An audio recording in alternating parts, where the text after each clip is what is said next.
Hi guys, it's Erica from the Wando Mount Pleasant branch. I am here today on a field trip to our beautiful main branch here in downtown Charleston on Calhoun Street.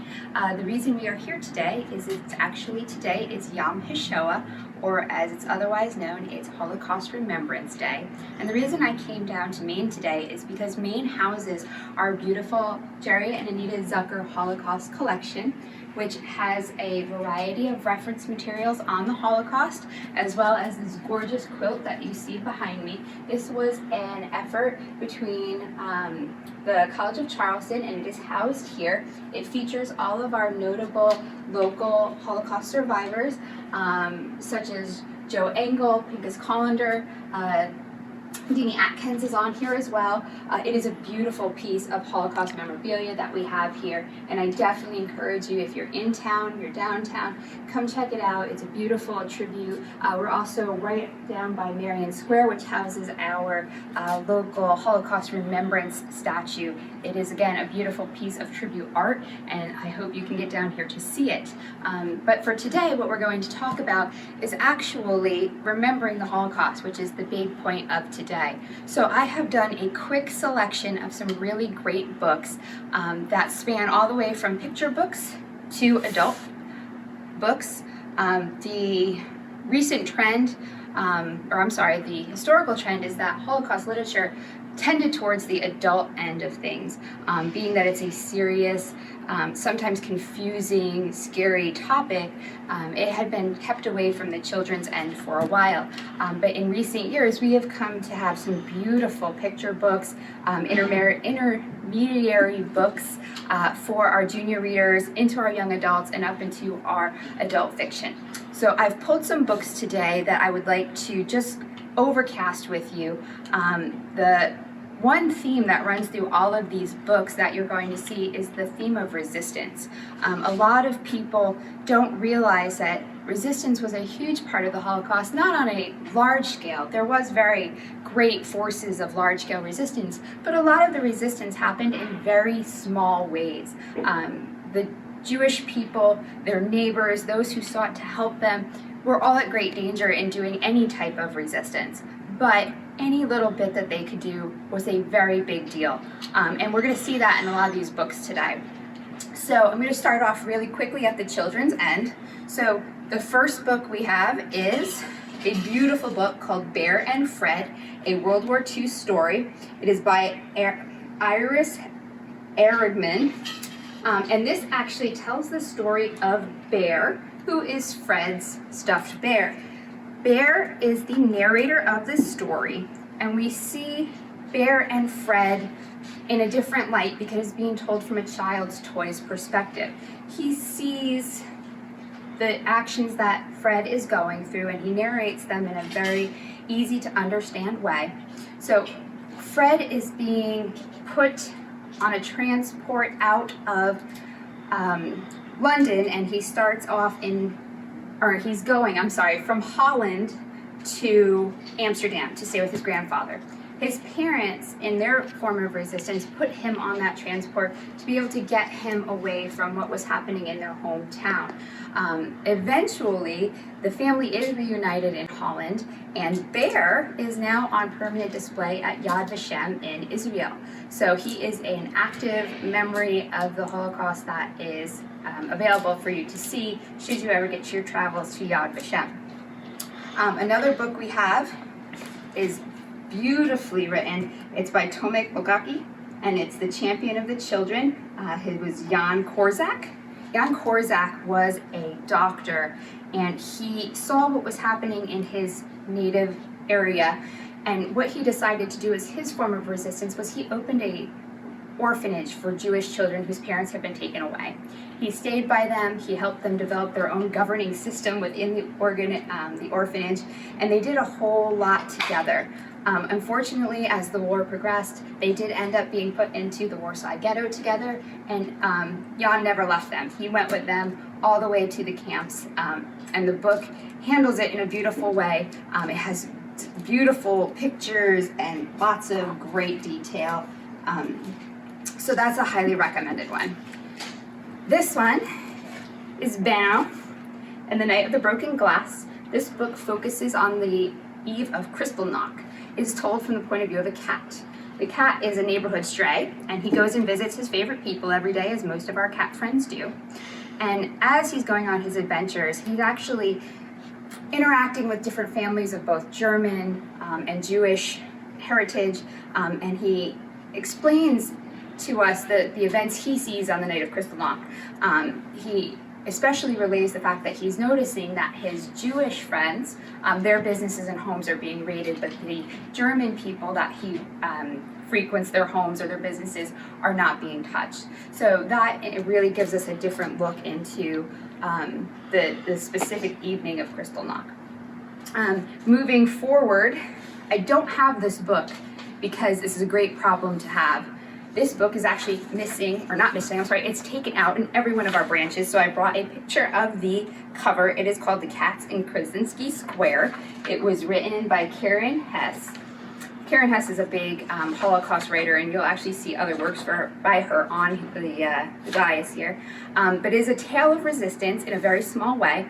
The Nazis began using dogs at the train stations to find smuggled food. So people were smuggling food in to help the refugees or those going out to the camps. And so a small group of children in the area figure out how to cause mass pandemonium by releasing a bunch of cats into the train station, hence disturbing the dog's mission. And it allows for those people to have food for even one more day. So it is a beautiful story about resistance, and being a cat lover, this one is always on my top reading list. One that I'm going to mention in passing, again, we don't have it because it's been checked out, is The Yellow Star, the legend of King Christian of Denmark. Denmark played a huge part in the resistance in the Holocaust, and this is a really great story about the king who decided to beat the Nazis ahead of time by creating his own yellow star and wearing it with his people so that it was not a differential. He put himself in great danger to do that. But so this is also a great book. Moving on to our junior readers, I know I'm spending a lot of time, so I'm trying to speed it up as much as I can. This one right here is We Had to Be Brave. This is actual stories from the escaping children on the Kindertransport.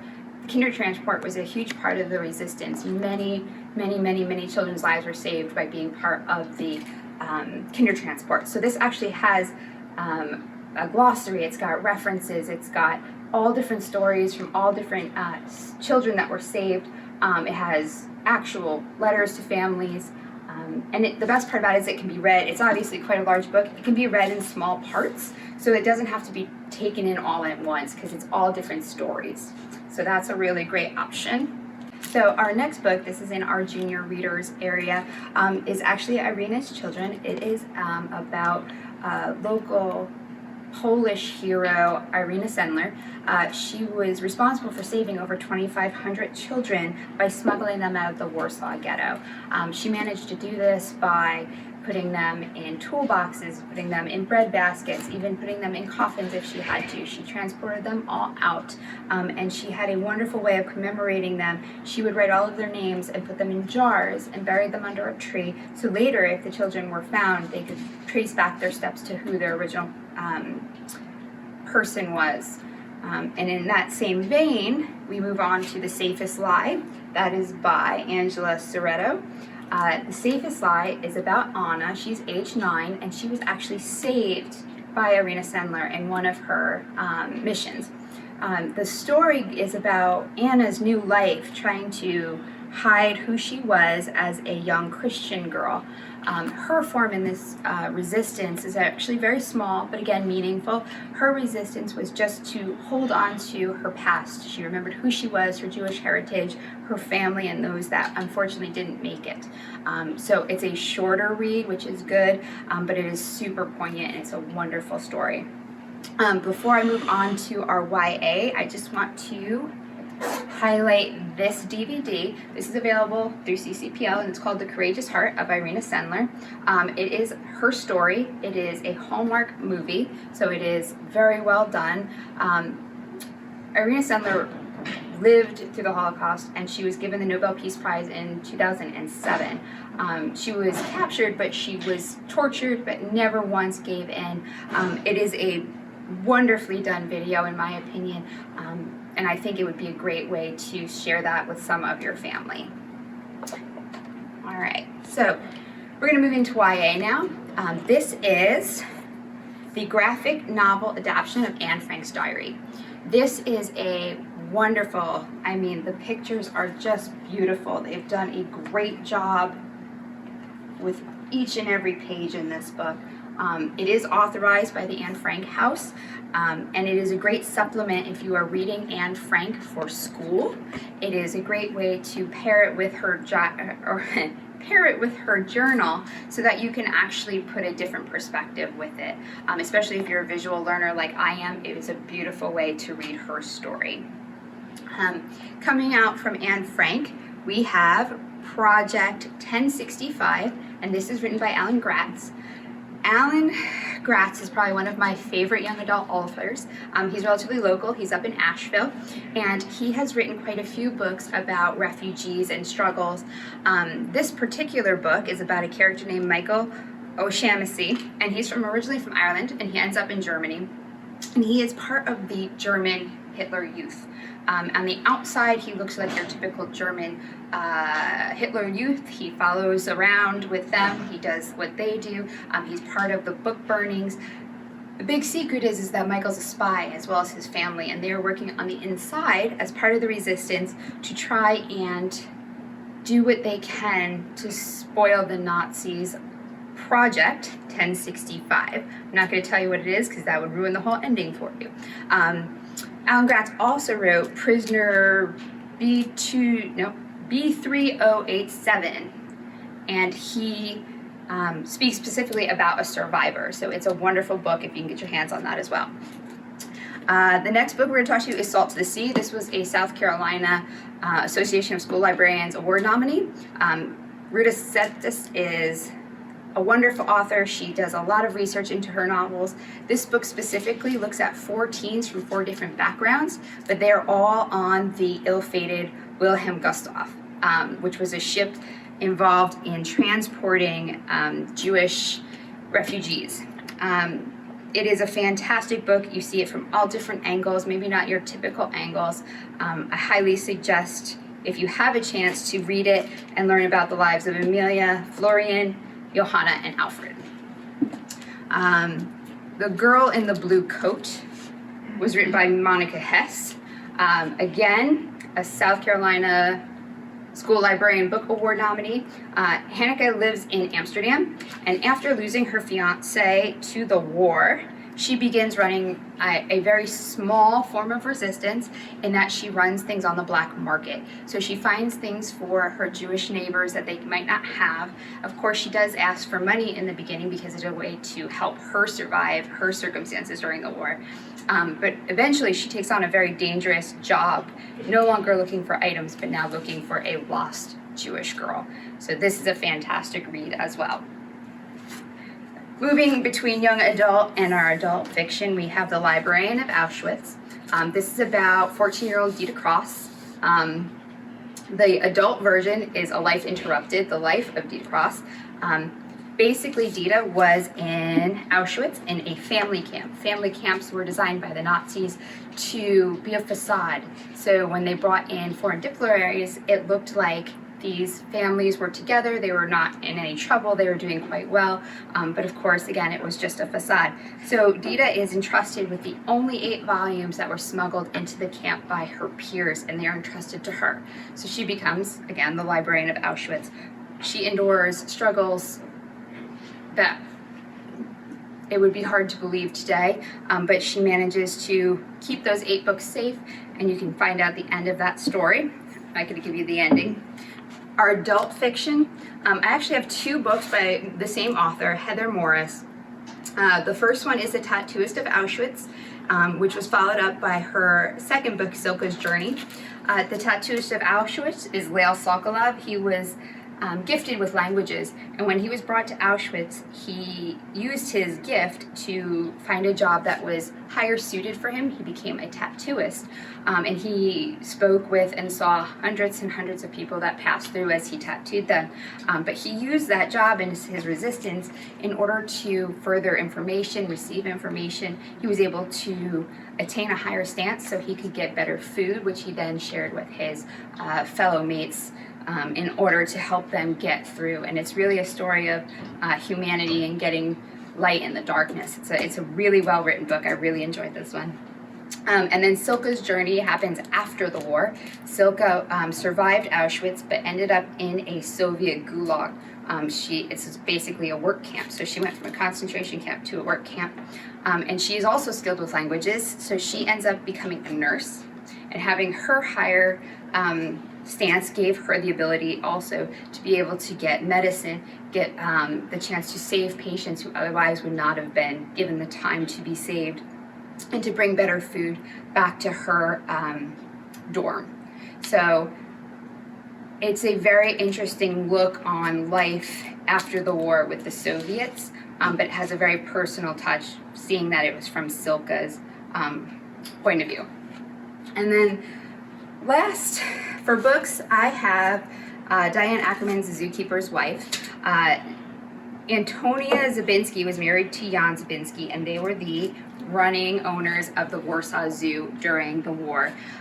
They used their circumstances in a very odd way, in which a lot of their animals were killed in the bombings, or the Nazis came and took a lot of the animals and they were transported out, so they were left with a lot of open space. So they were actually able to hide Jewish refugees within the animal enclosures, and they were able to save many, many lives by doing this. It put them at great risk, but they ended up saving well over 300 people. The Warsaw Zoo is still in action today. You can go there and visit and see Jan and Antonia's house. So again, if you're a world traveler and you want to get to that part of the world, I highly suggest it. It's a beautiful place. Before I leave off today, I just wanted to include two more quick DVDs. We have Disney's Miracle at Midnight. This was a fantastic story about the Danish resistance. Again, a lot comes from the Netherlands and Amsterdam. The Christian Coaster family works with the resistance, and they actually learn how to smuggle the Jewish families from their villages out to Sweden to safety, because it was a neutral territory, using fishing boats. And it is a Disney movie. It's a great family movie. They basically saved almost every Jew within their area. The Jewish families were able to escape. So this is a really great film, in my opinion. Last, I want to highlight this film, which is called To Auschwitz and Back. It is the Joe Engel story. Joe Engel is our local Holocaust survivor.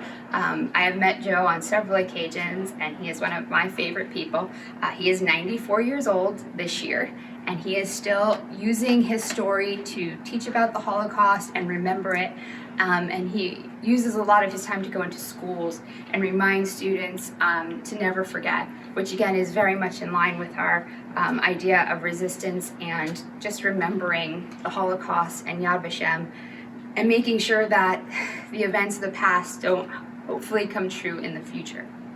So if you ever get a chance to watch Joe speak in person, it is an amazing experience. He is part of our Human Story series here at CCPL. You can see that on our website, or you can get the video here at the library. Or you can come see him as part of this beautiful quilt that we are standing in front of. Please come visit Main Library and see this beautiful Holocaust collection, or reach out to your local branch. We can get any of these books sent to your branch within CCPL, and we can definitely give you some really great suggestions, including these and outside of these, to help you learn and grow and understand a little bit more than maybe you knew before.